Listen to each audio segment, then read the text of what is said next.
He pulled her from the raging river, not knowing the current he'd truly stepped into. When her father, the chief, offered him enough gold to change his life, the broke cowboy refused. Then the daughter stepped forward and spoke a single sentence that made his blood freeze. The dripping, wet drifter stood on the riverbank, surrounded by a silent Apache band.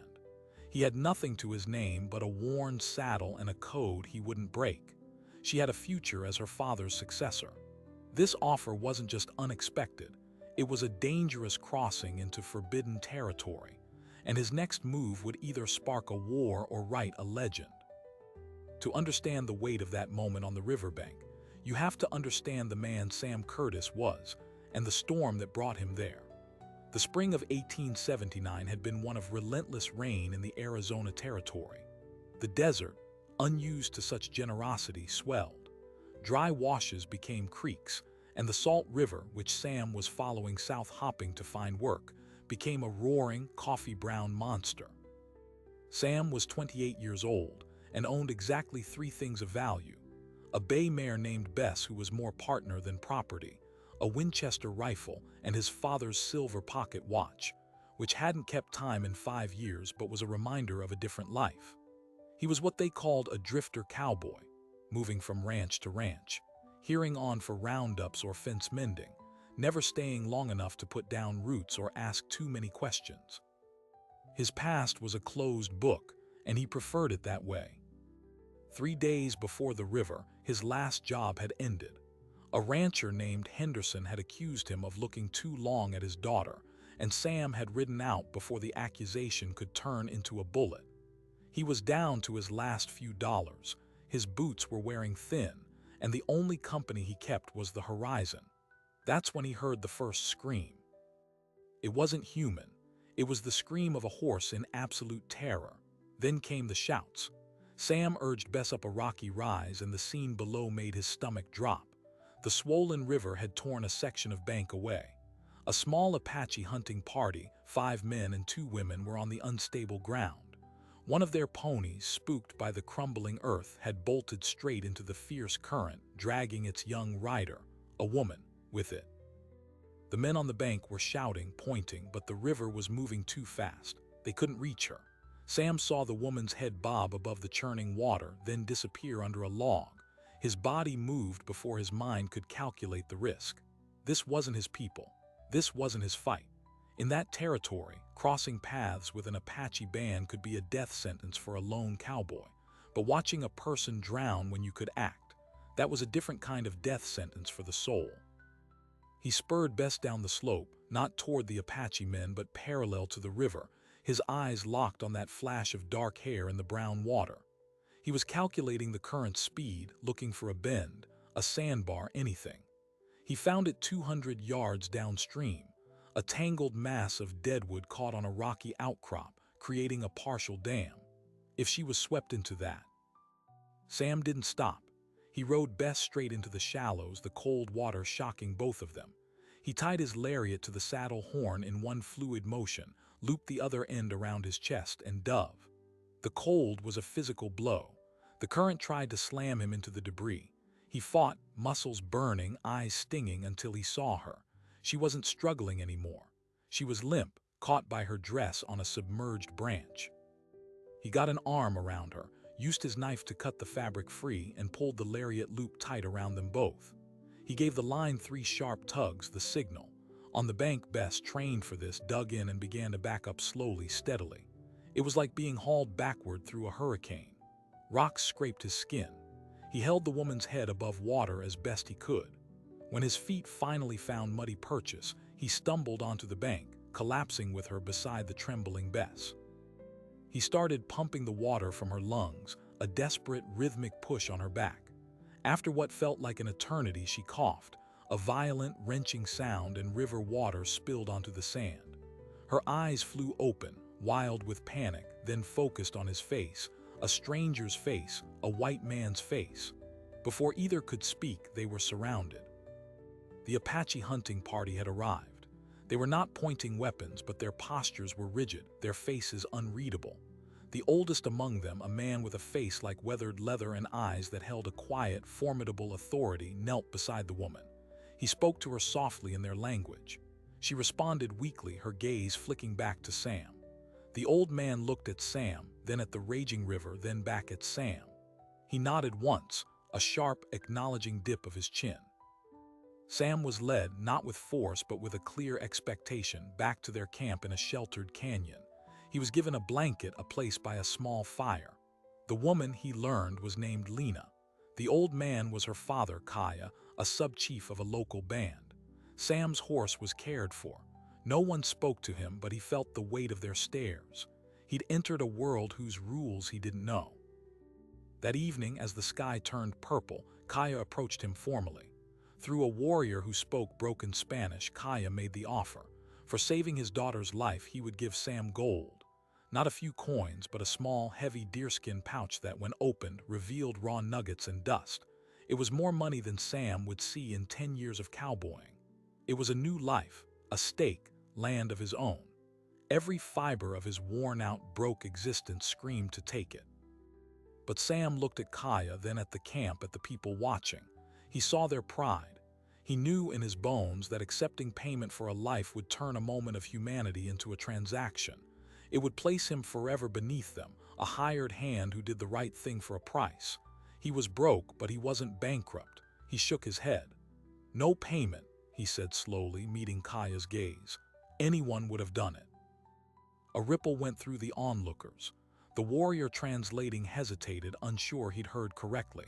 Kaya's expression did not change, but his eyes narrowed, studying Sam as if seeing him for the first time. He spoke again, his tone lower.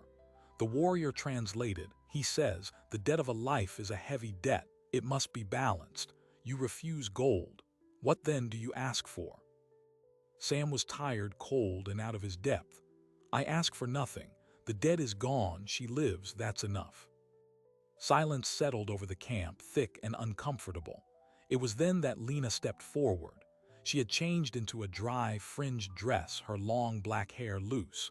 She moved with a grace that belied her ordeal. She spoke directly to her father, her voice firm. Then she turned to Sam. Her English was clear, accented, and deliberate. She had understood every word. "My father's gold you refuse," she said, the firelight dancing in her dark eyes. "So I will offer something else. I offer myself. I will be your wife." The silence that followed was absolute, broken only by the crackle of the fire. Sam Curtis was a man who had faced down stampedes and stood his ground in bar fights, but in that moment he was utterly, completely frozen. His mind scrabbled for purchase. A wife? It was incomprehensible. He looked from Lena's unwavering gaze to Kaya's stone-faced expression, searching for a sign this was some terrible translation error, a ritual he'd misunderstood. He found none. Kaya spoke, his voice a low rumble that commanded the very air. The warrior translated, his own voice thick with disbelief. "He asks if this is your wish, to refuse gold but accept his daughter." Sam finally found his voice, but it came out rough, strained. It's not about accepting. He was floundering. "How do you explain a lifetime of solitude, of deliberately chosen emptiness to people for whom family and tribe were the entire fabric of existence?" "It wouldn't be right," he managed, "a weak and foreign concept in this place." Lena answered not to Sam but to her father, speaking with a rapid, passionate intensity. The warrior listened, then translated for Sam's benefit, his eyes wide. "She says the balance is the balance, a life for a life. You returned her to the people. If her life is not hers to give in return, then whose is it? She says this is her choice, made with a clear mind. She looks at you and sees a man whose spirit is not bent by greed. That is a rare thing." Kaya held up a hand, silencing further discussion. His eyes, ancient and weary, settled on Sam. "You will stay," he stated through the translator. It was not an invitation. "One moon, you will live as we live. You will see, she will see. Then you will both speak." It was a verdict, a stay of execution on the decision. To refuse would be a profound insult. To accept meant entering a world whose rules were written in a language he didn't speak. So Sam stayed. He was given a small wickiup at the edge of the camp. He was not a prisoner, he could come and go, but he was an object of intense, unblinking scrutiny. The children stared openly. The women glanced at him while grinding corn, their whispers like dry leaves rustling. The young men, warriors like the one called Chato, watched him with a cold, simmering hostility that needed no translation. Chato was the unspoken heart of the resistance. He was perhaps Sam's age, with a hawkish face and eyes that held a permanent challenge. It was clear to everyone, even Sam, that Chato had expected to marry Lena. Her public offer to a stranger, a white drifter no less, was a blistering humiliation. Every task Sam was given, gathering firewood, helping to repair a corral, Chato was there, performing the same chore with a fierce, competitive grace, demonstrating how inept and clumsy the outsider was. Lena, meanwhile, moved through the camp with a serene authority that surprised Sam. She was not merely the chief's daughter, she was her father's shadow, learning the ways of leadership. She mediated disputes, organized food stores, and was consulted on matters of healing. Her offer to Sam, he began to understand, was not the impulsive act of a grateful girl. It was a calculated, radical move from a position of strength. But to what end? A week into his enforced stay, Sam was helping to herd goats when Chato deliberately spooked the animals, sending them scattering into rocky scrub. As Sam and two other young men worked to regroup them, Chato sauntered over. He didn't need a translator. He picked up a stone, pointed at Sam, then pointed to the distant horizon, a universal command to leave. When Sam ignored him, Chato's hand went to the knife at his belt.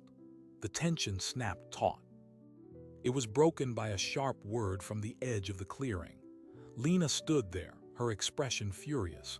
She spoke to Chato in a torrent that made the taller warrior flinch and look away. She didn't glance at Sam as she turned and left, but the message was sent. Sam was under her protection for now. That night, as Sam sat alone by his small fire, she came to him. She carried a bowl of stew and sat, not waiting for an invitation. "Chato is a strong hunter," she said, choosing her English words with care. "But his heart is a closed canyon. He sees only his own path." "Why me?" Sam asked, the question that had been burning in him for days. "You don't know me, I'm nobody, a drifter with nothing." She studied the flames. "I know you pulled me from the river when your own people would have let me drown. I know you looked at my father's gold and saw a chain, not a key. I see a man who is not afraid of hard work or silence." She looked at him then. "My father is a great chief, but the world is shrinking. The bluecoat soldiers come closer. The ranchers want more land. The old ways are pressed against the mountains. A leader must see new paths or the people will have no path at all." A cold understanding dawned on Sam. This wasn't just about balance or attraction. It was a desperate political gambit. Lena was looking for a bridge. A man who understood the white world but operated by a code they could respect. A liaison, a protector. The marriage offer was a treaty, written in flesh and blood. The realization should have chilled him, made him feel used. Instead, he felt a staggering weight of responsibility. He was being drafted into a war he hadn't known he was fighting. Days later, the outside world intruded with violent force. A rider from a distant settler family arrived at the camp's edge, nervous but determined. His cattle had been scattered, he claimed, by Apache raiders.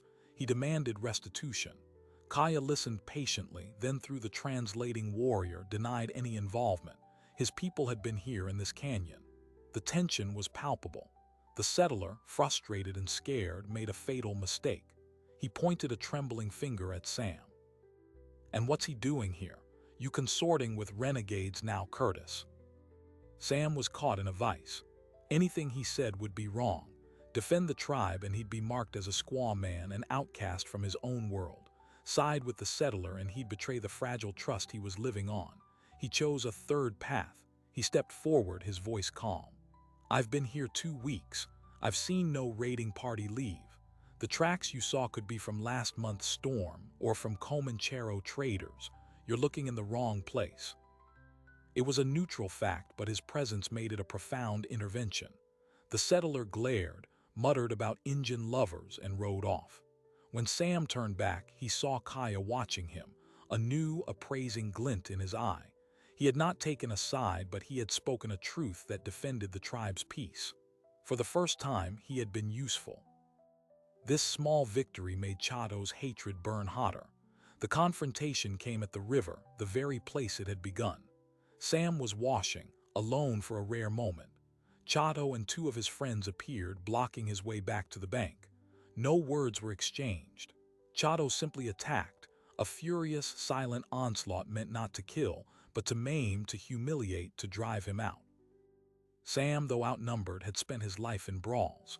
He was all hard muscle and desperate grit. He dodged the first swing, took a bruising blow to the ribs, and fought back.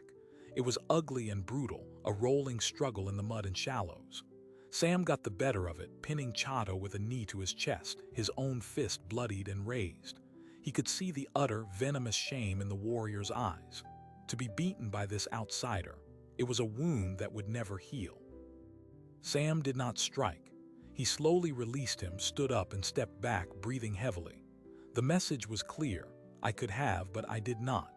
It was the way of honor, a language Chato understood but was too proud to accept. He scrambled up, spat blood into the water, and fled with his companions, casting a look of pure, undiluted vengeance over his shoulder. Exhausted and bleeding, Sam dragged himself back to camp. The news had already arrived, carried on swift, silent feet. The camp did not erupt, it just changed. The stares were different, less hostile, more cautious, tinged with a reluctant respect. Lena brought him herbs for his cuts, her fingers gentle but her face troubled. "You have made an enemy who will not forget," she whispered. Kaya summoned him that evening. In his lodge, filled with the scent of sage and smoked hides, the chief spoke without a translator for the first time. His English was slow, painstaking, learned from trappers long ago. "You fight, you not kill, this is good. You speak to the white man, you not lie, this is good." He fixed Sam with that penetrating gaze. "My daughter sees a path, I do not see it, but I see you are not a coward. The moon is half, you will come on the hunt. We will see the man you are when the deer is near." It was the next test. A hunting party was leaving at dawn for the high country, a journey of several days. Sam would be included. It was a chance to prove his worth in the most fundamental arena of Apache life. It was also the perfect opportunity for an accident in remote country, far from witnesses. As Sam prepared his meager gear that night, the weight of the offer, the tribe's tension, and Chato's promise of vengeance coalesced into a single, sharp point of danger. He was going into the wilderness with men, some of whom respected him, and one who surely planned to make sure he never returned. The hunting party moved into the high country like shadows, and Sam Curtis felt the target painted between his shoulder blades with every step. There were 6 of them: Kaya, 2 older warriors, Chato, another young man named Elan, and Sam. They traveled light and fast, a skill Sam admired despite his nerves. Chato ignored him completely, a more dangerous sign than open hostility. The test had begun. For 2 days they tracked a small herd of mule deer. Sam knew hunting, but this was different. This was art. Silence was absolute. Communication was a flick of a hand, a tilt of the head. Sam stayed at the back, did as he was shown, and fought the creeping sense of being an unwelcome ghost. On the 3rd morning, their patience was rewarded. The deer were in a high meadow, grazing in the dawn mist. Kaya assigned positions with silent gestures. Sam was given a spot downwind, a position of trust. As he settled into the scrub, rifle ready, he saw Chato slip away from his own assigned post, moving not toward the deer, but in a wide arc that would bring him behind Sam. Sam's blood went cold. This was it. An accident during the excitement of the hunt, a stray shot, a fatal misstep on a cliff. He had 2 choices: call out and ruin the hunt for everyone, branding himself a coward and a failure, or play along and hope he was faster. He chose a 3rd path. As Chato's silhouette moved through the pines, Sam slowly, silently, shifted his own position, putting a large boulder between them. He watched Chato's approach in the reflection of his own rifle's breech. Chato emerged, a knife in his hand, his face a mask of cold intent. He saw the empty spot where Sam should have been, and confusion flickered across his features. That was the moment Sam spoke, his voice a low, calm murmur from behind the rock. "The deer are that way, Chato." Chato whirled, shock and fury contorting his face. The noise was slight, but it was enough. In the meadow, the deer's head shot up. The hunt was spoiled. Kaya stood up from his hiding place, his expression thunderous. He didn't need an explanation. He saw Chato with a drawn knife far from his post and Sam, armed with a rifle, who had not fired. The old chief's gaze held a profound disappointment that seemed to shrink Chato where he stood. No words were spoken. The party simply packed up and began the long walk back, the mission of failure. The weight of the failed hunt, a communal loss, hung on Chato alone. It was a punishment far worse than a beating. They were a day's journey from camp when Elan, scouting ahead, came running back. His face was ashen. He spoke in a rushed whisper to Kaya. The chief's shoulders, usually so square, seemed to sag. He turned to Sam, his English halting. "Bluecoats, at our camp." A cold different from the mountain air seized Sam. The U.S. Army. Their presence at a peaceful camp could mean only one thing: accusation, threat, or worse. The hunting party abandoned all stealth, running now, driven by a new, collective terror. As they neared the canyon rim, they dropped to their bellies and looked down. The scene below was not one of violence, but of tense, unbearable standoff. 24 cavalry soldiers were arrayed in a loose line, their horses stamping. Their lieutenant stood before Kaya's empty lodge. Facing them, forming a protective wall in front of the women and children, were the remaining warriors of the band. And standing between the two lines, speaking to the lieutenant, was Lena. Sam's breath caught. She stood straight, her shawl wrapped tight, speaking with a calm authority that made the soldier listen despite himself. The translator, a weary-looking Mexican scout, relayed her words. "She says they are not the ones who took the cattle. She says they know nothing of any raid.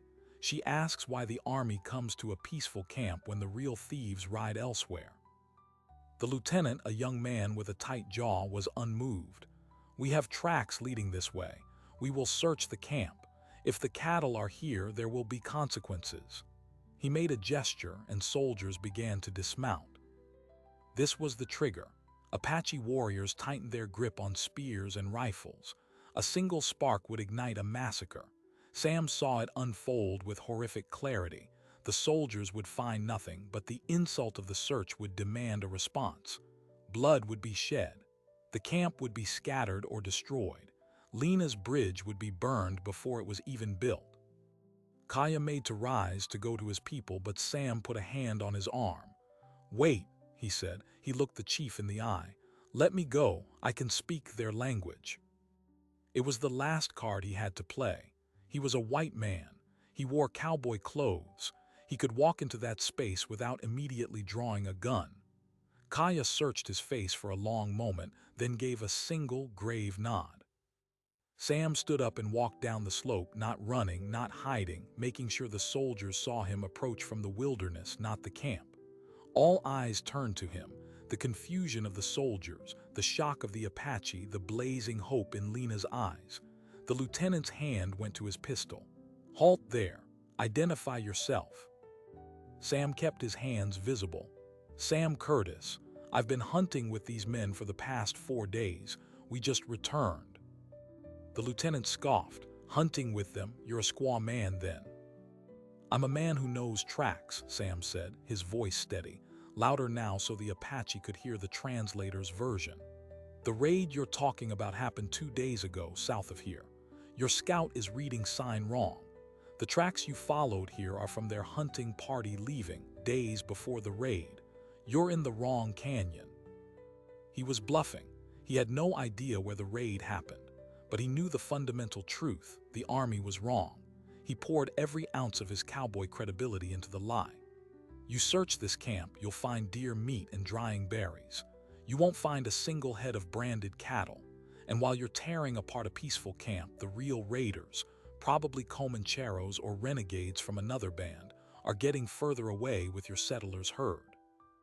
The lieutenant hesitated, doubt creeping in. His scout shifted uncomfortably. Sam pressed the advantage. "You want to do your job.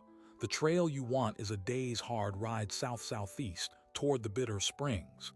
It'll be cold by now, but your scout here," he said, nodding to the translator, "if he's worth his salt, he can pick it up." It was a masterstroke. It challenged the scout's competence. offered the lieutenant a way out that looked like decisive action, and defended the camp without firing a shot. The lieutenant glared, but Sam could see the calculation. Starting a fight on a bad tip was a career ender. He barked an order. The soldiers remounted. With a final, suspicious look at Sam and the camp, the lieutenant wheeled his horse and led his troops out of the canyon. The silence they left behind was deafening. Then, a single, sharp cry of relief broke from one of the women. The tension shattered. The warriors lowered their weapons, some slumping to the ground in exhausted disbelief. Lena walked to Sam, her composure finally cracking, her eyes shining with tears and something fiercer than gratitude. "You spoke for us," she said. "I spoke the truth," he replied, but they both knew it was more than that. He had chosen a side publicly, irrevocably. That night there was no formal council, but the camp's attitude transformed. The stew brought to Sam's wickiup was the best cut of meat. Men nodded to him as they passed. He was no longer just the outsider. He was the one who had turned the bluecoats away. But the victory was double-edged. He had also made himself an enemy of the U.S. cavalry in the territory. The lieutenant would remember his face. Kaya came to him after dark. He sat by Sam's fire for a long time in silence. Finally, he spoke in Apache. Lena, who had followed, translated from the shadows.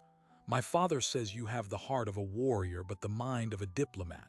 He says the path my daughter sees, he begins to see its shape in the shadows. The moon is almost full. When it is whole, you will give your answer." The deadline, once abstract, now had the weight of stone. Sam's choice was no longer just personal. It was political. To accept Lena was to bind his fate to this band, to become a permanent bridge and a permanent target.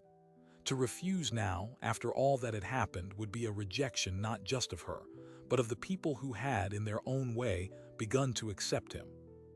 In the quiet that followed, Lena stepped into the firelight. "There is something more," she said, her voice barely above a whisper. "Chato is gone. He left when the soldiers did. He took his horse and his weapons. He spoke to no one." A new chill settled in Sam's gut. Chato, humiliated twice over, first at the river, then on the hunt, and now witnessing Sam's triumph, had not just left. He had deserted. A proud, vengeful Apache warrior, cast out from his people's good graces, was now alone in the territory. And Sam knew, with a certainty that turned his blood to ice, exactly where a man like that would go to nurse his hatred and seek a new kind of power. He would go to the very people who wanted this land cleared, to the ranchers who feared Apache raids, to the army outpost that had just been here. He would trade information for vengeance. He would tell them about the white cowboy living with the band. He would tell them about the daughter of the chief. He would light a fuse that would bring a real, justified army down on them, not on a mistaken track, but on a charge of harboring a renegade and corrupting a white man. Sam looked from Lena's worried face to the impassive, aged face of Kaya. The fragile peace he'd bought today wasn't the end of the conflict. It was just the end of the beginning. The storm wasn't turning away. It was circling, gathering new strength, and Chato was about to show it exactly where to strike. The clock was now a hammer, and every tick was the sound of Chato riding toward their destruction. Sam's warning about Chato's betrayal changed everything. The camp could not wait for the full moon. Kaya called the council of elders immediately. Sam was asked to attend, an unprecedented honor for an outsider. The mood was grim, not with fear, but with the cold acceptance of a coming storm. Elders debated two paths: scatter the band into the high mountains to hide, or prepare for a fight they could not win against the full might of the cavalry. Both options meant the end of their life in this canyon. Lena sat beside her father, her face a calm mask, but Sam saw the grief in her eyes. This was what she had tried to prevent. When the elders fell into a discouraged silence, Lena spoke. "There is a third path," she said. All eyes turned to her. "We do not hide and we do not fight the army. We meet them before they come here. We take the truth to them." One of the elders shook his head. "They will not listen. They will see warriors approaching and shoot." "Not warriors," Lena said, her gaze settling on Sam. "A diplomat." The plan was born of desperation. Sam would ride to Fort Benton, the nearest army outpost, with a message from Kaya. He would explain the situation, the false accusation, Chato's personal vendetta. He would request a parley between Kaya and the fort's commander to clear the air.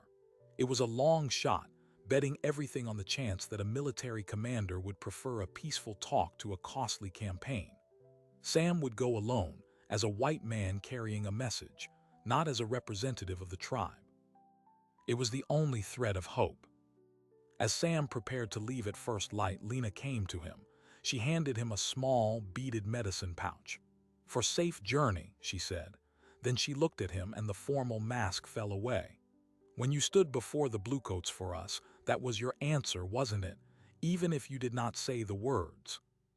Sam looked at her, at this woman who had upended his life with a single sentence on a riverbank. He thought of his empty years of drifting, of the walls he'd built, and of the strange, fierce sense of belonging he'd found in this doomed canyon. "A man spends his whole life running from something," he said quietly. "Turns out I was just running to this place, to this moment. Yes, it's my answer." He didn't kiss her. The moment was too heavy for that, but he took her hand, and the look they shared was a vow all its own. He rode out with the first gray light, the medicine pouch tucked in his shirt, the weight of an entire people on his shoulders. The ride to Fort Benton took 2 days of hard travel. The fort was a dusty cluster of wooden buildings surrounded by a palisade wall. Sentries watched him approach with rifle-ready suspicion. Sam announced himself as a messenger with words for the commanding officer regarding the Kaya band of Apache. After a long, tense wait in the blistering sun, he was led into the fort's headquarters. The commander, Major Thorne, was a severe man in his 50s with a neat gray mustache and eyes that had seen too much desert. He did not invite Sam to sit. "You're the squaw man my lieutenant told me about," Thorne stated, dispensing with pleasantries. "You have a message from the renegade Kaya. Speak it." Sam kept his tone respectful but firm. He delivered Kaya's request for a parley, explained the misunderstanding of the cattle raid, and then carefully revealed Chato's betrayal. "One of their own, bitter and dishonored, is feeding you lies to provoke a war, sir. Kaya wants peace. He's offering to talk to prove it." Major Thorne listened, his fingers steepled. When Sam finished, the major was silent for a full minute. "And what is your interest in this, Mr. Curtis? Why are you, a white man, their messenger?" It was the question Sam had dreaded. "I believe they're telling the truth, sir, and I believe a peaceful talk is cheaper than burying soldiers." Thorne's smile was thin and humorless. "I've been out here 20 years. I've heard peaceful talk from Apache chiefs before they raided settlements the next week. Your word and the word of a chief who hides behind a white man is not enough." He leaned forward. "But I am not a fool. I know a punitive expedition is costly. So here is my counteroffer. You will bring Kaya here, to this fort. Alone, except for you. He will sit in that chair and repeat his words to me. If I am convinced, we will have an agreement. If I sense a trap or if he does not come, I will ride on that canyon with every man I have. Do you understand?" Sam understood perfectly. It was a test of unimaginable courage for Kaya, to walk unarmed into the heart of his enemy's strength. It was also a trap that could end with Kaya in irons, but it was the only chance. "I will take your words to him," Sam said. "You have 72 hours, Thorne said, ending the audience. "After that, we ride." Sam made the return journey in a day and a half, pushing Bess to her limit. He delivered the hard terms to Kaya.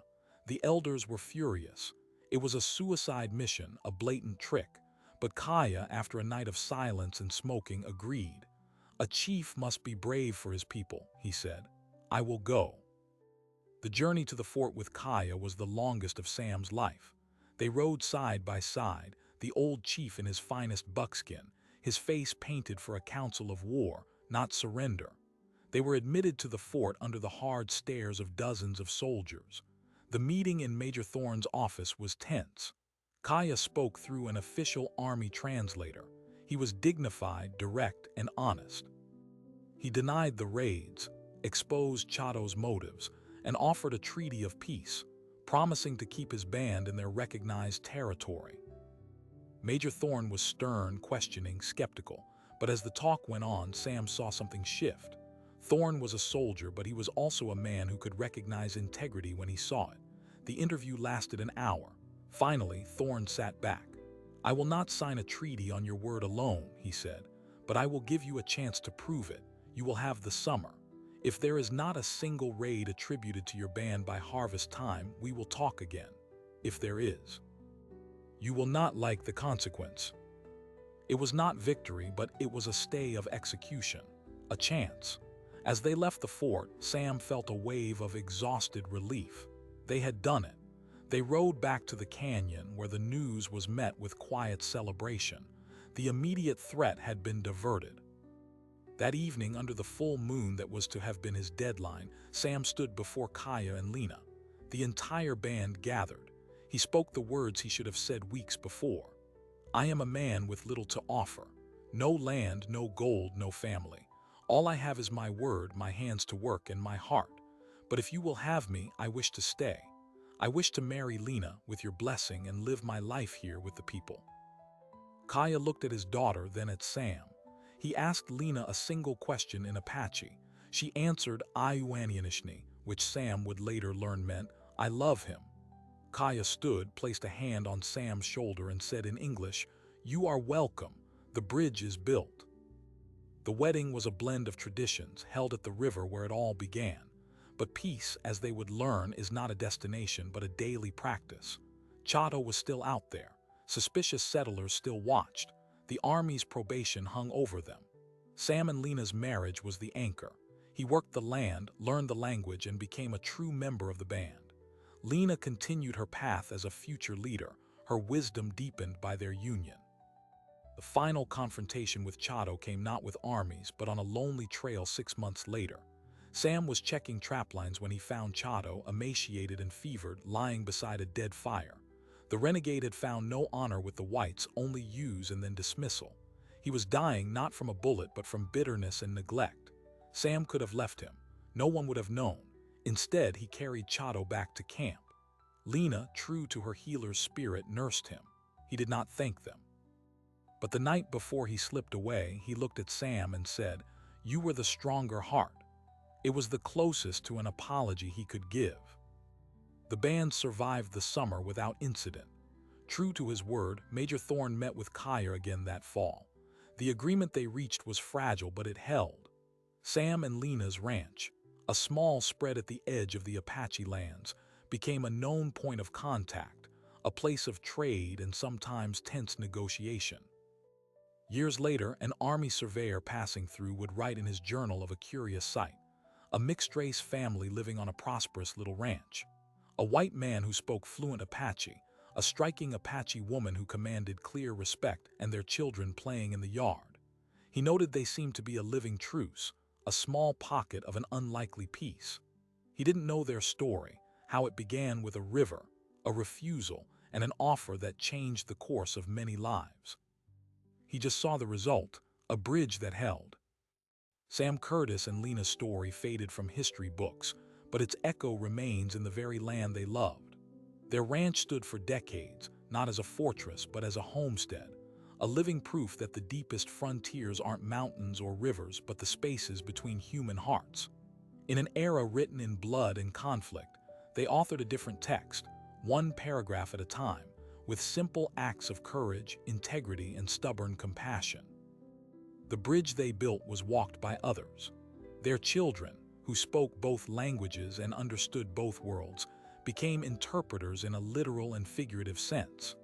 The fragile peace Major Thorne granted was tested over the years, but the existence of that one family, that one point of contact, often provided just enough trust to prevent a spark from becoming a wildfire. They didn't stop all conflict. No single life could, but they carved out a space where something other than violence was possible. So what is the true legacy of that moment on the riverbank? It's a reminder that history isn't just made by generals and treaties. It's forged in the split-second choices of ordinary people. A broke cowboy chose honor over gold. A chief's daughter chose vision over tradition. A proud warrior's hatred was answered with mercy. Each decision was a stone placed in the current, changing the flow for everyone downstream. Their story asks us a difficult, beautiful question. When you are presented with a chance to build a bridge, even at great personal cost, do you take it? Or do you stay on the familiar, safe shore? Sam and Lena's lives whisper that the most powerful forces in the world are not fear and division, but the quiet, unwavering commitments we make to one another. Love, in its bravest form, is an act of diplomacy. The exact location of their ranch is lost now, returned to the desert. But if you listen to the wind in those canyons, some say you can still hear it, not the echo of war cries, but the softer, enduring sound of a bridge being crossed, one careful step at a time. If you found yourself captivated by this tale of courage against the current, consider subscribing. Your support helps us unearth more forgotten stories of the human spirit, waiting just beneath the dust of history. Thank you for listening.